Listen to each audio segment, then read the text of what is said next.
I thought that night was just another ordinary exit, until my husband's friend stood in the rain and said 3 sentences that made me feel seen for the first time in years.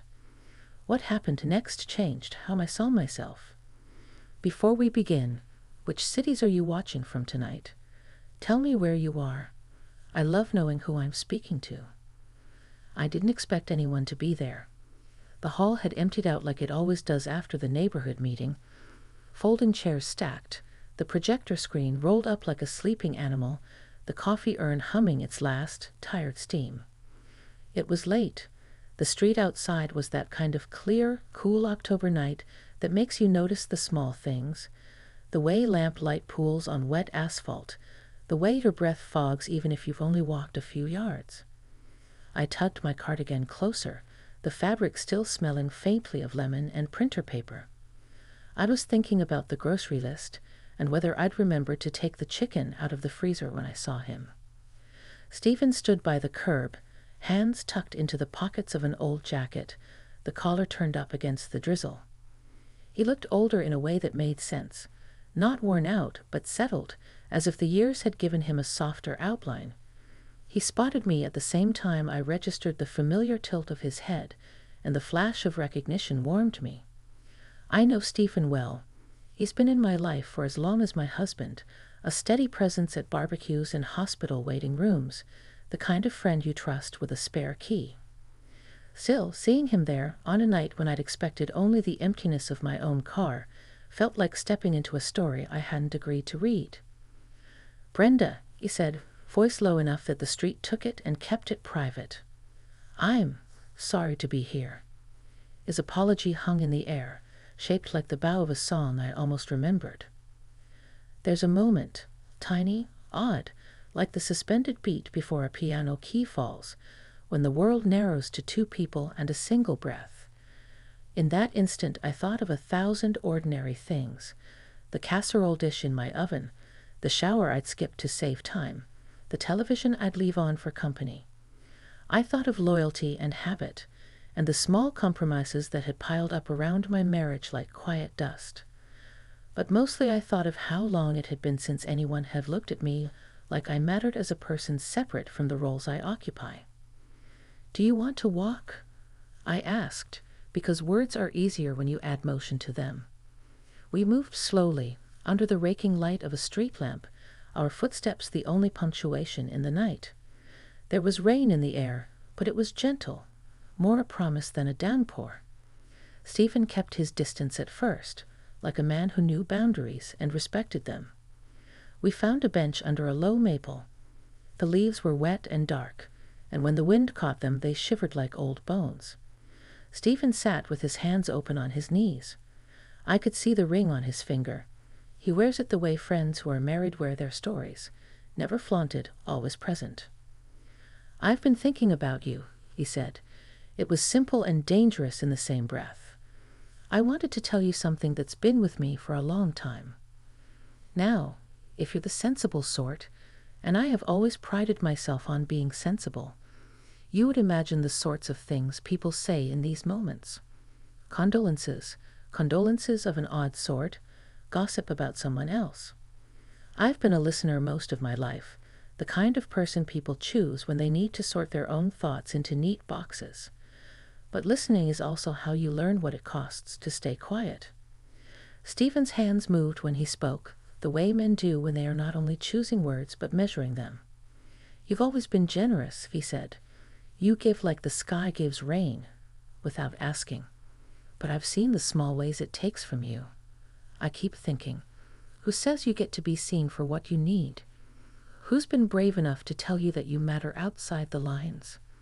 He looked at me then in a way I hadn't been looked at in years, not as a comfortable presence, not as someone's wife, but as a person. The words were not a confession in the sensational sense. He didn't fall to his knees or raise his voice. He simply named what he had seen. And in naming it, he made it real. There was grief in the distance between what he said and where I had been living those past years. My throat tightened. A small, surprising sound escaped me, a laugh that was almost a sob. "You shouldn't have to be everything," Stephen continued. You're allowed to want more than the quiet and the routine. You're allowed to be surprised by yourself. I thought of my younger self, the woman who danced in kitchen light while stirring sauce, who wrote notes and tucked them in pockets, and used to hum to herself while folding laundry. I thought of how slowly those songs had been replaced by lists and schedules, and the polite blankness of a marriage that had somehow become companionable but thin. I had not hated the life we kept, not entirely, but there had been mornings when I felt like a house wrapped tightly in plastic, warm and livable, but sealed off from the fresh air.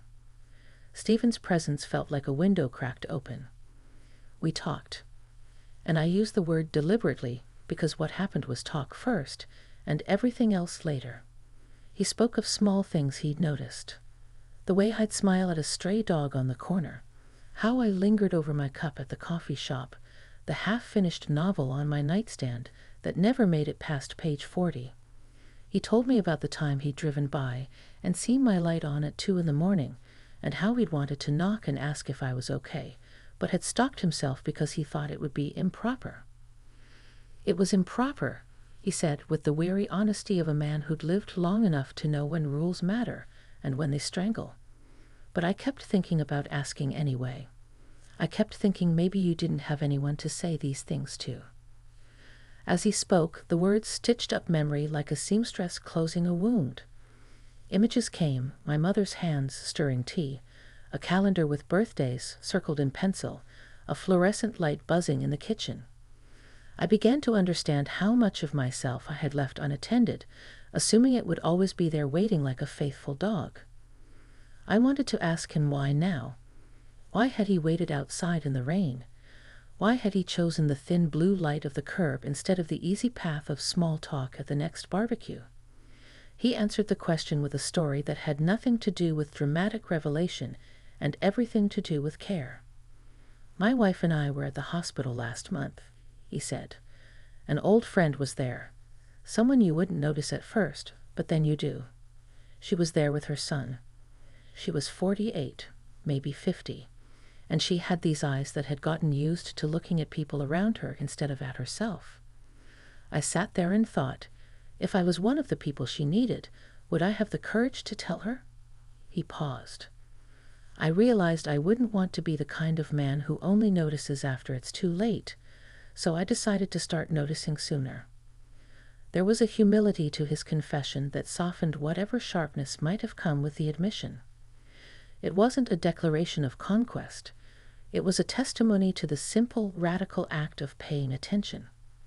It was an invitation, not a command. We sat in the rain and let street sounds pass like ships on a distant ocean. A car rolled by and splashed the gutter. A couple's laughter floated from a window. A dog barked twice and then was quiet. The world kept its ordinary pace, while inside that small circle of lamplight something shifted. I don't know if it was the rain or the way his voice seemed to hold every careful thing he'd ever wanted to say, but my heart, the practical, who in the family has done what heart, skipped in a way that felt like forgiveness. Brenda, he said finally, as if pronouncing a delicate blessing, I'm not asking you to make a decision tonight. I'm not asking you to change anything out of convenience. I'm asking you to let yourself feel what you feel, honestly. Give yourself permission to be seen. His gaze was steady, unwavering, the kind that doesn't rush to fill silence with platitudes. That was the moment. Not a moment of fireworks, but of quiet admission. I felt something break, and at the same time, something else set free. There is a particular kind of relief that comes when someone hands you back the language you've misplaced. I had been living without a word for what I needed, and he handed it to me like a clean, simple tool. My hands were cold, and he noticed. He took them in his without any flourish, simply held them. His palms were warm and calloused in that comforting, unshowy way.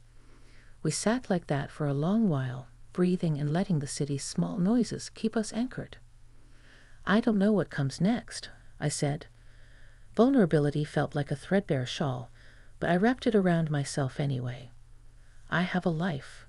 I have commitments. I have a history I don't want to trample. You don't have to hurry anything, Stephen said. We can be careful. We can be honest. The last thing either of us should do is cause anyone pain by hiding what we know. If this is the beginning of something, it should begin with truth. There is courage in the ordinary, in the decision to speak plainly instead of performing grand gestures that solve nothing. Standing under that maple in the shallow rain, I felt a new kind of courage surface, a small, stubborn insistence that my life might still hold surprises. Not the reckless ones of romantic novels, but the steady ones that come when two grown people meet at a crossroad and choose to look each other in the eye. We walked back to the car together. He opened the passenger door for me, a small, gentlemanly gesture that felt both old-fashioned and entirely new. When I climbed in, he hesitated a moment, then leaned in and pressed a kiss to my cheek. Not a movie kiss, not dramatic, just a soft, respectful touch that asked for nothing more than acknowledgement. My skin remembered how to receive kindness. "I'll see you tomorrow," he asked softly. "Yes," I said, surprised by how certain that answer felt. Driving home, I replayed the night in fragments, the hush of the bench, the way his words had folded over my defenses, the warmth of his hand in mine. I felt both frightened and unburdened, like someone who has finally found a door she forgot she could open. I thought of my husband asleep in our bed, the gentle rise and fall of a man who has been my partner for decades. I loved him, in the way people love the shape of a life they built together, and there were layers of commitment and care that I would not dismiss or trivialize. But for the first time in a long time, I realized that loving someone didn't mean the rest of you had to fold into silence. There was room for feeling, for curiosity, for the slow, honest questioning of what life could still be. As I turned the key in the lock and came into the quiet of our house, I knew I would have to speak plainly to the people who mattered. Secrets are clumsy things. They trip you up. The gentle honesty Stephen offered me under the maples demanded a kind of moral courage I'd avoided for years. I made tea, and as the kettle sighed, I traced the map of the night in my mind. There was no neat conclusion, no sudden epiphany that erased the past. What I had instead was a doorway, slightly ajar, and the knowledge that at 53, I could still choose to walk through. When I finally climbed into bed, the dark felt less like an empty room and more like a quiet witness. My thoughts kept returning to Stephen's last sentence, the one about permission. It wasn't permission to sin or betray. It was permission to be seen, to want, to speak. It was permission to be human. Some stories end at a crossroads. Others begin there.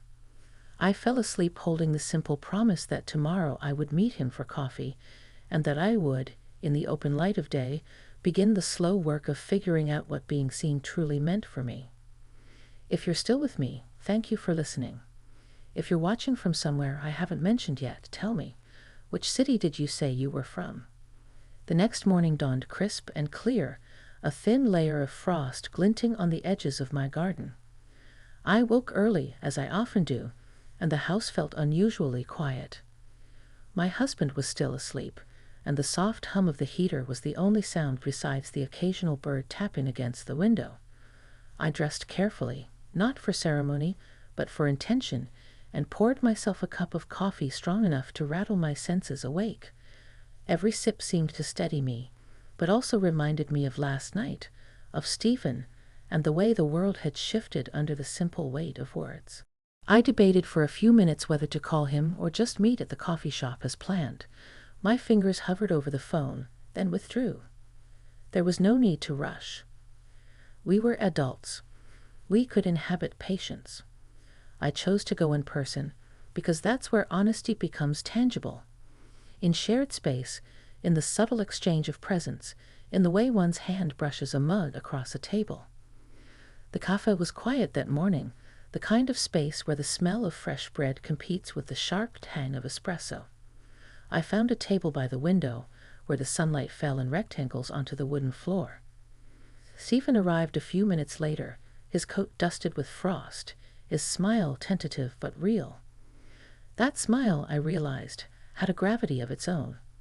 It didn't demand, it invited. We talked at first about ordinary things, the town's upcoming art fair, the neighbor's new puppy, the way the autumn wind had been unusually persistent this year. But beneath those words, the conversation was layered with a careful awareness of each other, a subtle dance of recognition and curiosity. Then he said, almost casually, "You look like you've been thinking all night." I realized he was right. The rain, the lamp, the bench, they had left impressions on me and I couldn't shake. I admitted. I've been thinking last night, about what you said, and how strange it is to feel seen after so long. Stephen nodded, eyes gentle. It's strange, yes. But sometimes it takes someone outside our immediate life to notice the small things we hide even from ourselves.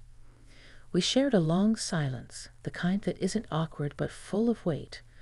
I sipped my coffee and let the warmth spread through me, and noticed how my hands weren't trembling as they sometimes did when I was alone with my thoughts. The tremor had moved into quiet anticipation. "You know," Stephen began, his voice low, careful, "I've always respected your life, your marriage, everything you've built. I don't want to disrupt that, but I also don't want to ignore the connection that exists between us, something deeper than casual friendship." I felt a flutter in my chest, a combination of fear and curiosity. It wasn't about seduction, at least not in the way novels often dramatize it. It was about acknowledgement, about truth, about letting someone see the contours of you that had been hidden, and feeling the gentle, steady pulse of acceptance in return. "I know," I said slowly. "I feel it too. It's unexpected. And yet, I can't pretend it isn't there." Stephen's hand brushed mine over the table, a deliberate but unhurried gesture. It was a touch that communicated awareness, respect, and a silent understanding of boundaries. "We can take our time," he said. "We can explore this carefully. We don't need to have all the answers right now." And in that moment, the ordinary café, the mundane clink of cutlery, the sun slipping along the floor, became a sanctuary. There was no pressure, no rush, only a shared recognition of humanity and desire. We began meeting regularly, at first for coffee, then for walks through the town's old park, past the oak trees shedding their golden leaves, past the benches where elderly couples leaned into each other. Each meeting was a study in observation and attentiveness. Stephen would notice the way a particular light caught my hair, or how my hands fidgeted when I was thinking deeply. And I would notice the quiet strength in his posture, the gentleness in his smile, the way he listened without judgment. It wasn't long before our conversations touched on deeper things, our fears, regrets, dreams we'd shelved in the quiet corners of our lives. Stephen spoke about his own struggles, the times he had felt overlooked or unheard. I shared memories of my younger years, the choices I had made, the compromises I had lived with. Each exchange built a foundation, brick by brick, of trust and intimacy. One evening, after a walk in the amber light of sunset, we found ourselves on a small bridge overlooking the river. The water flowed steadily below, indifferent to the worries of the world. Stephen stopped and turned to me, the wind teasing strands of my hair across my face. "Brenda," he said, voice almost a whisper, "I don't expect anything from you beyond honesty. I just want you to know. I see you. I see who you are beneath all the roles and expectations, and I feel grateful to be allowed into that space." I felt tears prick at the corners of my eyes. Gratitude, relief, and a quiet wonder mingled inside me. "Stephen, I don't know what to say," I murmured. "Hi, I feel the same way. It's rare to be seen like this, truly seen." He reached out, not to pull me closer, but to offer presence, to create a shared space of acknowledgement. Then we take it slowly, step by step. No secrets, no shame, just truth. In the weeks that followed, Our bond deepened in subtle, profound ways. There were phone calls that lasted longer than necessary, letters tucked into books we exchanged, quiet afternoons where we simply sat together without speaking, letting the comfort of each other's presence fill the gaps. Our connection was intimate, not just physically but emotionally, a meeting of hearts and minds that neither of us had expected, but both cherished. I found myself reflecting often, late at night when the house was still, on the paradox of my life.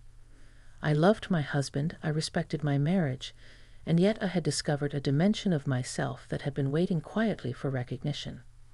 Stephen had not disrupted my life, he had illuminated it. His words, his attentiveness, his respect had given me permission to acknowledge my own desires, my own needs, and my own capacity for joy beyond routine. The culmination of that emotional journey wasn't a grand gesture or a dramatic confession. It was a series of quiet affirmations, moments of mutual respect, and a recognition that life doesn't always follow the scripts we write for ourselves.